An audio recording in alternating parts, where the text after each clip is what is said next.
Hello, ladies and gentlemen. Today I'll be walking you through a lesson titled The Presentation of Dystopia. Now, the central focus of this lesson is essentially going to be to provide you with a collaborative learning experience in which you can analyze and interpret a text, an original text that you haven't read yet, and revisit the elements of dystopian genre that you've already talked about and we've discussed as a class. But this time, you're going to have the option to do this independently within your groups, so that this will be a heavily student-centered lesson relying on technology to facilitate your learning today. Now, we're going to move on and talk about the objectives, your learning objectives today. There are two simple I can statements that you should be able to say at the end of this. Number one, I can identify elements of the dystopian genre in a short story, and I can cite evidence in the text that proves that those elements exist. Number two, I can work with others to create a slideshow presentation using Google Slides that builds upon my group's understanding and expresses my knowledge of the elements of dystopian fiction. Those are your two objectives that you should be able to state confidently at the end of this lesson. Now, the stories you're going to be dealing with today, your group will actually only be dealing with one story that you're assigned. That will either be Harrison Bergeron by Kurt Vonnegut, as the author, or you'll be reading The Lottery by Shirley Jackson. There will be different options for you to either read or listen to these stories. I have provided links for you on Google Classroom to access either the text if you would like to read in your group aloud, or you guys can decide to read independently. And there will also be links to audible copies of these stories. So you have the option to put in your headphones and listen to this text versus having to read it aloud or read it independently.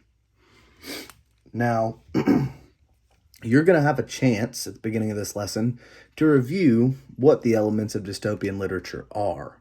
So don't worry if you feel like you're a little bit behind or you don't exactly have a good grip on what is dystopia. So you'll have a chance to go back and review and check out a link that I've sent out to you guys so that you have a good grip on what exactly is dystopian.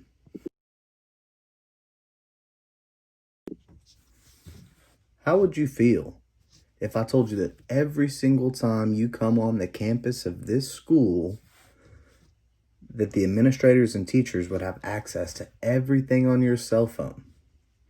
How would you feel about that? All of your pictures, all of your videos, social media accounts, text messages, all those things were available, right? Would it bother you? Would you get worried? I don't know, right? I don't know what you have in there, but that might be kind of what it feels like to live in a dystopian society. You would be under constant surveillance. You would have limited privacy, and the government or the ruling body, in this scenario, the school, would have a lot of control, right? I wanted to pose that situation just to give you an idea of what it might be like to live in a dystopian society. Now, I'm going to break you into groups. You'll be grouped in groups of 5, and I'm going to place you in different places around the room. Now, once you get into your group, I will assign you one of the two texts to read that I have discussed already, and you and your group will have the option for how you want to tackle reading that text. Now, I would imagine this would take up a little bit of time in the class period, which is all right. We have plenty of time. And as you're reading, I want you to be thinking about what elements of dystopia are present in the story, right? I just named a few of them for you, and there are several others that we've talked about previously. Now, as you're thinking about what elements are present, think about, how do you know that? How do you know that those elements have presented themselves? How did they manifest in this story, right? So I want you to be able to pick out quotations, or at least be able to reference the text to tell me this is where this element manifests itself. So, of course, it's okay if you don't read it the first time and you can't pick that out. The text isn't going anywhere. So you can always go back to that text and make sure that you can provide a reference or a citation. After I release you to read, you complete the reading, you've gone through that. Then it's time to really start digging down deeper. I have attached a document that I've called the characteristics of dystopia. Now, if you weren't really sure exactly what characteristics you were looking for, here you have it. This link will provide you a quick overview of things you'll be looking for in your reading. Now, if you felt that you needed to access this link prior to your reading, absolutely. This is something that you should discuss as a group. This is a student-centered activity. This means that you have control over how you're going to learn. I expect you to communicate and collaborate on everything you do in this lesson. Now, if you do need to review this sheet, I wouldn't imagine it taking more than 5 to 10 minutes to get through it and discuss it with your group. And after you feel like you have a firm grip on those elements of dystopian fiction, you'll be moving on to creating your slideshow. Now, your slideshow, as I mentioned before, will be 5 slides. I would imagine a title slide, and then 4 slides that identify those elements of dystopian literature. Now, those 4 slides each slide will identify an element of dystopian literature and provide evidence that that element is presented in the story. Now, this may sound a little bit vague, but I hope that you have a little bit of freedom here to try and convince me what you've read in the story and what you see, what your interpretation is. That is the goal. Now, once you've completed this slideshow collaboratively, I want everybody to participate and everybody needs to contribute to the slideshow. Once you have completed, you will share this document with me on Google Classroom, or you can send it to my email. Just so long as I can see it and you make sure that it's viewable, right? You make sure that the shared document is not private. Great. Now, when we get done with this, we're going to close the lesson up by looking at something that I would call the think sheet. Now, the think sheet includes 6 questions, the majority of those being upper level questions. And what I mean by that is that they really prompt critical thinking. Now, these questions are as follows.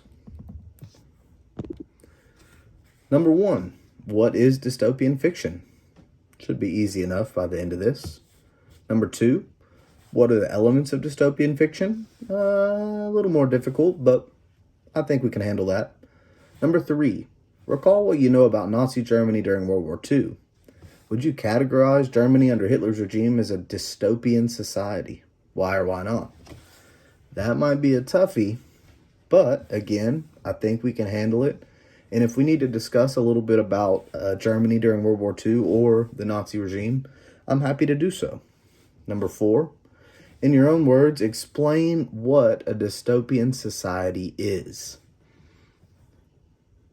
Again, a little more difficult, but I think after we have a discussion about Nazi Germany and what all was occurring then, and after the introductory discussion we've had, this should definitely be doable for you.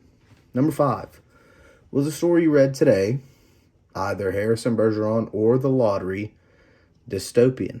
Justify your answer. That should be easy because you should have done that on your slideshow. Number 6, did you predict a different ending for Harrison Bergeron or The Lottery? What did you think would happen and why? There's no wrong answers here. I just really want to see that you've thought about it and that you've put in some effort in answering this question. Make sure you point to places in the text that help you identify or helped you think about how it could have ended. Now, this is the closure to our lesson. If by any chance we have time left, I have linked another story for you to read. The title is There Will Come Soft Rains. I personally think this story could be labeled dystopian. It's definitely science fiction, and one of my all-time favorite stories. So I encourage you, if you have the time, to go ahead and check it out. If you have the time after the think sheet. The think sheet is priority, but if you have the time, I would definitely like for you to go and check that story out. So thank you guys so much for participating and doing such a great job that I know all of you are going to do. And you guys have a wonderful rest of your day.